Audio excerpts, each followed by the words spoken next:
Hi friends, எல்லாருக்கும் வணக்கம். இன்னைக்கு நம்ம ஒரு சூப்பரான ரெசிபி தான் பார்க்க போறோம். வாழைக்காய் மசாலா வறுவல் எப்படி பண்றதுன்னு பார்க்கறதுக்கு முன்னாடி இதுவரைக்கும் நம்ம சேனலை சப்ஸ்கிரைப் பண்ணாம பார்த்துட்டு இருந்தீங்கன்னா சப்ஸ்கிரைப் பண்ணி வச்சுக்கோங்க. வாங்க வீடியோக்குள்ள போலாம்.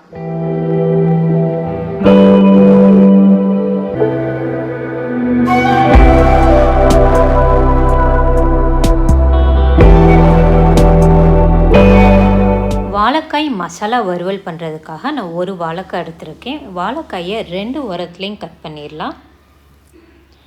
நான் இந்த கத்தியை ரீசெண்டாக இப்போ தான் அமேசானில் வாங்கினேன். இது வெஜிடபிள் ஃப்ரூட்ஸ்லாம் ரொம்பவே சூப்பராக கட் பண்ணது. இதை பற்றின ரிவ்யூ இன்னொரு வீடியோவில் போடுறேன். இப்போ வாழைக்காயை சீச்சு எடுத்துடலாம். வாழைக்காய் தோலெல்லாம் சீவினதுக்கப்புறமா வாழைக்காயை கட் பண்ணிடலாம். நான் வாழைக்காயை குட்டி குட்டியாக கட் பண்ண போகிறேன். உங்களுக்கு எந்த ஷேப்பில் வாழைக்காய் வேணுமோ அந்த ஷேப்பில் நீங்கள் கட் பண்ணிக்கோங்க.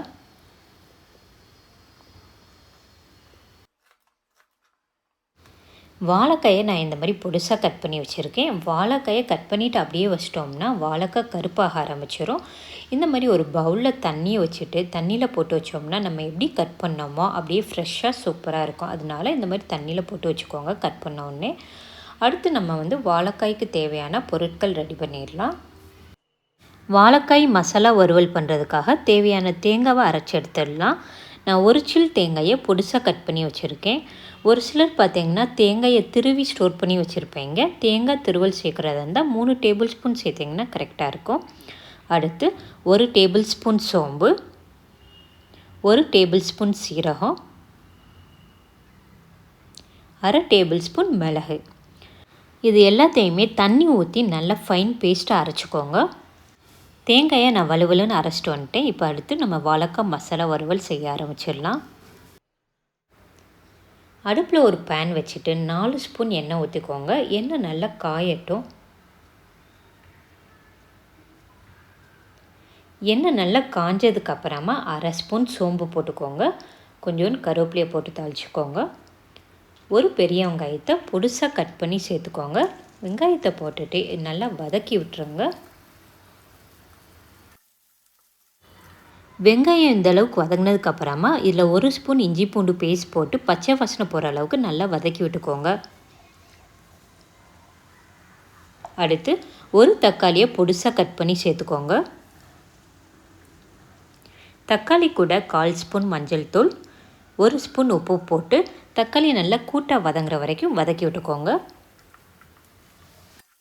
தக்காளி நல்லா கூட்டாக வதங்கிடுச்சு. அடுத்து இல்லை மசாலா பொருட்கள் சேர்த்துடலாம். 1 ஸ்பூன் வரமிளகாய் தூள் சேர்த்துக்கோங்க, 1 ஸ்பூன் தனியாத்தூள், 1/2 ஸ்பூன் கரம் மசாலா தூள். இது எல்லாத்தையும் போட்டுட்டு எண்ணெயிலே 1 நிமிஷம் நல்லா வதக்கி விட்டுக்கோங்க.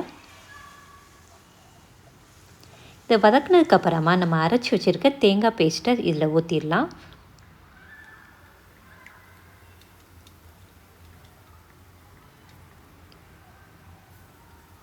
தேங்காய் பேஸ்ட்டை ஊற்றிட்டு இதை ஒரு தடவை கலந்து விட்டுக்கோங்க.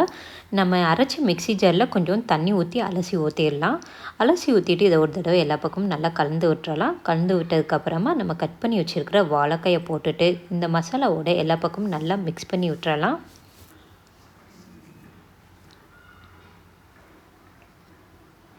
வாழைக்காயை எல்லா பக்கமும் நல்லா மிக்ஸ் பண்ணதுக்கப்புறமா இதில் 1/4 கிளாஸ் தண்ணி ஊற்றி வேக விட்டுறலாம்.